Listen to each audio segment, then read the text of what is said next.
Hello everybody, welcome back to a new video. We're going to be reacting or reading The Diary of a Wimpy Kid, Rodrick's Secret, February to Tuesday.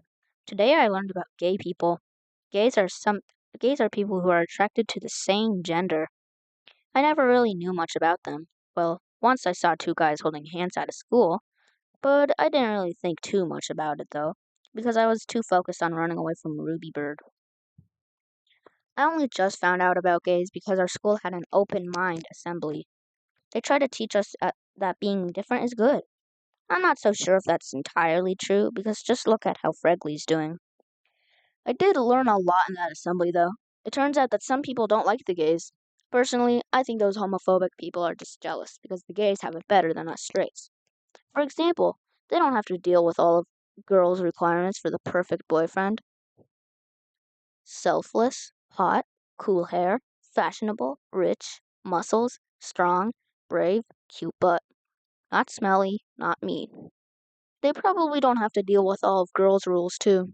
I bet they eat whatever they feel like and have houses that are much more awesome than some Joe Schmoes with a wife. I mean, our house is pretty okay, but just imagine what the gay people could do with it. What a nice day, right, John? Yeah. There's also gay girls who are called lesbians. They're probably much happier than the straight ladies, too. Let's go shopping for makeup and dresses. Oh my god, and let's go to the spa and get our nails done. Yes, sisters. Totally. You're like the best girlfriend ever. Like, eat it. Thursday. Rodrick has been around a lot less at home. I don't think Dad minds that though, because I feel he's been getting sick of seeing Rodrick sleeping on the floor near the heater. He's also been smiling for no particular reason, and he's being nicer than he usually is. For example, he stopped hogging the couch so much and sometimes lets me eat from his bag of pretzels. Even Mom has noticed the change. During breakfast this morning, she asked him, Rodrick, do you have a girlfriend? Rodrick got defensive and said no, and it wasn't any of her business before storming off to his room. Personally, I want to be so obvious about it, but he definitely has a girlfriend. Though I do have to wonder if there's really another girl that would deal with Rodrick not taking a shower for a whole week. End of this chapter, bonus family. Yeah. We know. Alright. Friday. I look around my older brother Roderick's room sometimes, and him being gone has given me a chance to do it a lot more often. I find interesting things all the time, but today I found something that made me stop dead in my tracks. There's a picture from one of those photo booths at the mall. He was with a guy. I think it was one of his friends. The first two photos were normal, at least for Rodrick. But in the last photo, he and the guy were kissing. I was shocked, to say the least. Rodrick had a girlfriend once, and he seemed happy with her. He was also sad when she cheated on him, so he must like girls. Was it possible that he was half gay? I didn't know what to do with this information but then I realized I could use this against him. I don't have a problem with Rodrick having a boyfriend, but Dad probably will. Whenever there's gay people on TV, Dad starts complaining about the liberal media pushing their agenda. Don't ask me what that means, but I can tell he's not happy about his favorite show adding them as side characters. I'm not homophobic. I just don't need them to shove it in my face. I decided to hold on to those photos in case Rodrick tries to pull something. I could really use some dirt on him anyways. I don't think I can take another Jello in my socks prank. Saturday. I have a lot on my mind now that I know this stuff about Rodrick. I felt like I needed to get this off my chest, so I called up my friend Rowley. Once we were in my room, and I made sure the coast was clear, and I started explaining what the gay people were. But he interrupted me, saying he already knew about them.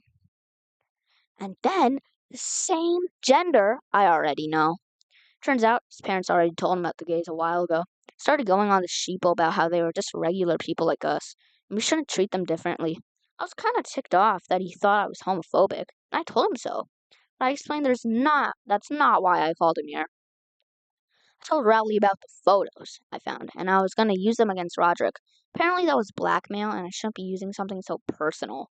I thought that was dumb, because Rodrick's been doing stuff like this to me for a long time now. Rowley still didn't think it was fair, and he went back home. It's not blackmail, it's white leveraging! After he left, I guess I kind of saw where he was coming from. This is something big. This is something I decided to not use the blackmail.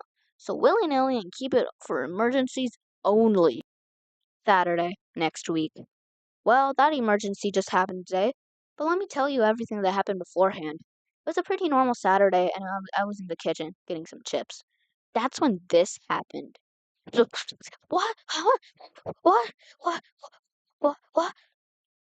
It was the guy from the gay photo. I nearly choked. I couldn't believe he was inside our house.